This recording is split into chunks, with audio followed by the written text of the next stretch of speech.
Hey friends, it's Editing Misty here. I'm Hot Mess Express. This video is shaky and I don't know why. All I can figure is that I accidentally pushed my table up against my camera. So I don't know, but I apologize. So it's a little shaky. I turned on the stabilizer, but I don't know if it's gonna work. So I apologize, but yeah. Hi there everyone, it's Misty here. Thank you so much for joining me today. So in today's video, we are talking about this. This is the Ketogenic Diet on a Budget cookbook from my friend West, who you guys may know as Highfalutin Low Carb here on YouTube, Instagram, Facebook, all of the places. West has become a really good friend to me over the past 3 years? 4 years? 3 or 4 years. I honestly don't remember. And when he told me that he was getting an opportunity to write a cookbook, I was so excited for him. And it's so nice to finally see the fruits of his labor right in front of me. Now, this video is late. Life has been the past few months, so I apologize for that. But I've already used several different recipes. We absolutely love them. Rob is obsessed with the lasagna that we're going to talk about. So yeah.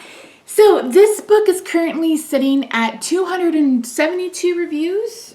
Yes, it has 272 reviews. 92% of those are 5-star reviews.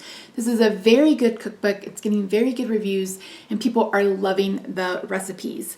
So it's currently sitting at $11.69, which is a weird price for a paperback, but you could also get it spiral bound for $17.99. And there's also a Kindle ebook version. And if you have Kindle Unlimited, you can read it for free. Of course, then you'll have to buy it if you want to keep it forever, but yeah. So this book is full of recipes. There are everything that you need. There's meat, there's veggies, there's breakfast, there's sides, there's all sorts of things. So what I decided to do, since he tests the low carb recipes the crazy internet has to offer, and when he does that, he does it exactly as it's written, I've decided to share with you 2 different recipes. One of them that I completed exactly as written, and one of them that I completed with my own additions. I made some substitutions. So for both of these recipes, I'm going to walk you through, kind of tell you what we thought, what we liked, what we didn't like, and what I think you can do to kind of change it up if you want to in the future. So we'll start with the sweet and sour, no, not sweet and sour, Misty, sweet and spicy. Oh, and I think I forgot to mention Wes included my cream sauce recipe on page 83. So thank you so much, Wes, for including my recipe. If you're unfamiliar, I make this basically a cream sauce and you can add whatever herbs you want into it. There's no butter in it, so it reheats very, very well. You basically steep herbs and garlic and heavy cream and salt for a little bit, and then it makes a delicious cream sauce that tastes good basically on anything or nothing. Just drink it with a spoon. Just kidding. Okay, so the first recipe we tried was sweet and spicy turkey meatballs. So I hate ground poultry. Hate it with the passion of 10,000 men. It's actually getting to the point where I can't eat ground beef that's been in the refrigerator, even if it's been cooked. So I'm really, really struggling, and I definitely can't eat ground poultry. So this is one of the recipes that I knew I wanted to change with, go ahead and change out, substitute a couple of things. So this recipe, number 1, calls for turkey, so I substituted ground beef. I believe I did 80-20. It also calls for coconut aminos, which I do not care for, so I actually used a low sodium soy sauce. You could also find tamari, which I believe is a wheat-free soy sauce, but if you're someone who likes coconut aminos, then go ahead and do you. The only other thing I changed was the cooking method. He has this to bake them in the oven, and I actually used my air fryer. So let's start with the cooking method. So I used my air fryer and I cooked them for 12 minutes. I believe how many does this say you get? Does it say? I think it's 30 meatballs. I don't have my glasses on. I can see nothing. Yeah, 30 meatballs. So this called for 30 meatballs. I believe I had an extra half a pound, so I ended up getting like 36 meatballs. And they were easy to make. And delicious, and cooking them in the air fryer was just so good. Just you may want to turn them over about halfway through. I used my air fryer. I have a Nouveau. I don't know what it's called. It's broken right now, so it doesn't really matter. But I cooked them at 375 for 12 minutes, and they turned out perfect. They weren't tough. They were just melt in your mouth. They were so delicious. This is actually a meatball recipe that I will be repeating, just changing out a couple of things, maybe adding some Italian seasoning, some Parmesan cheese in them to make them more for like a meat sauce, etc. So really, really good. So, I had an issue with the sauce being very, very salty, but again, that might be because I used soy sauce rather than coconut aminos. I've only tried them one time, and I've never gone back. So what I will do probably going forward is to cut the soy sauce with maybe some no sodium chicken or beef broth, or maybe even just a little bit of water to kind of cut that salt down a little bit. And like I said, we were using low sodium soy sauce and it was a bit too salty, but again, that's on me. That's not on his recipe. That's on me and my substitutions. Another thing that I would substitute would be adding some either sriracha, some hot chili, some pepper flakes into the sauce, because we didn't really have any heat in our meatballs because our jalapeno wasn't warm at all. So sometimes that happens. Sometimes you get them where they're as hot as a habanero, and sometimes they are just as bland as a bell pepper. So yeah, so I would suggest that you add a little bit of heat to your sauce. Like if you try a meatball, if you don't find that it has any heat in it, then go ahead and add some heat to the sauce. Other than that, this was absolutely fantastic. I'm going to insert some footage of Rob doing the taste test. He really loved them. I really loved them. I think we had them with green beans. I don't even remember.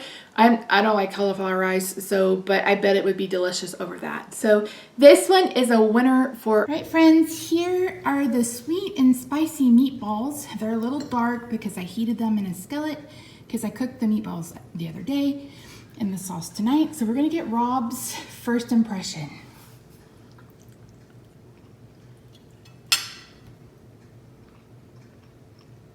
Very good. Very good. I like them, yeah. All right.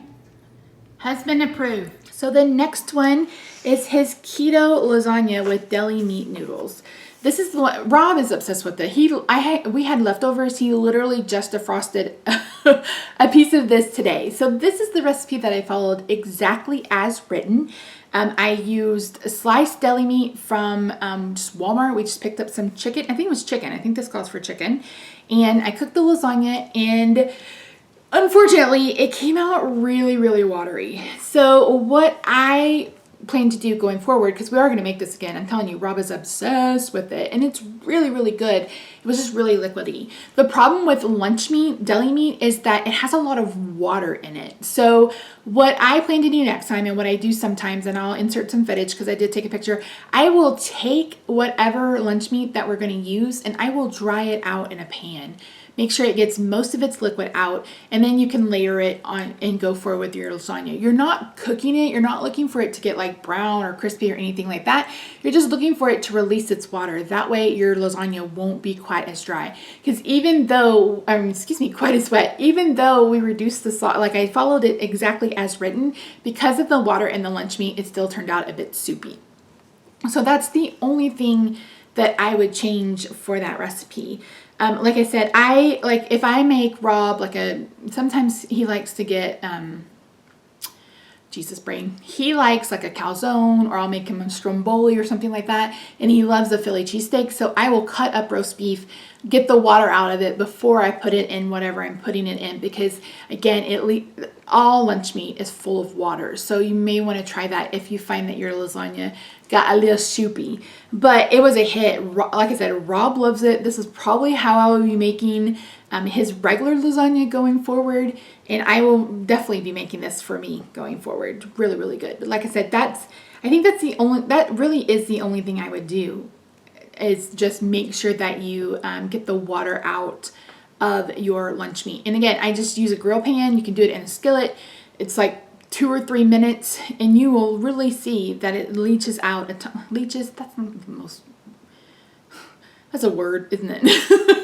The water comes out, and then you're able to use it, and it won't have so much water in your whatever you're cooking, whether you're making Philly cheesesteak pizza, etc. So just make sure that you if you're having issues, that you try that way. So that's it. This is a great book. I absolutely love it. I think it's fantastic.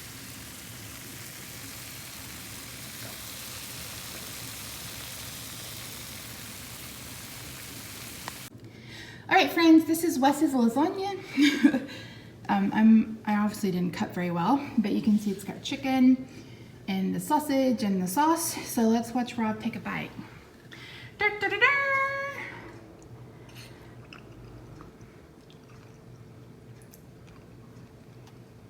I like this. It's good? Yeah. Okay, fantastic. I had hand surgery, as you guys know, so I haven't really been able to dive in. I really have been wanting to try his lemon poppy seed muffins, his lemon tea cakes. I want to try the apple crumble because I have been in the mood for apple cobbler, apple something. So yeah. But that's it, guys. Thank you so much for joining me today. I really do appreciate it. If I didn't mention it, I will have a link to his cookbook in the description box down below. It's not an affiliate link. I don't make any money, but I really think this is a really good cookbook for you to pick up. If you don't believe me, go read the 272 reviews over on Amazon. So yeah, congratulations, Wes. I think this is fantastic. I can't wait to see what else you get to come out with. Thank you for including me. I love you so, so much. And I love you guys. So thank you so much for joining me today. Let me know if you've picked this up and what you think, what your favorite recipe is. I'd love to know. Wait, this desk. But anyways, that's it, guys. I will talk to you in the next video. Bye for now.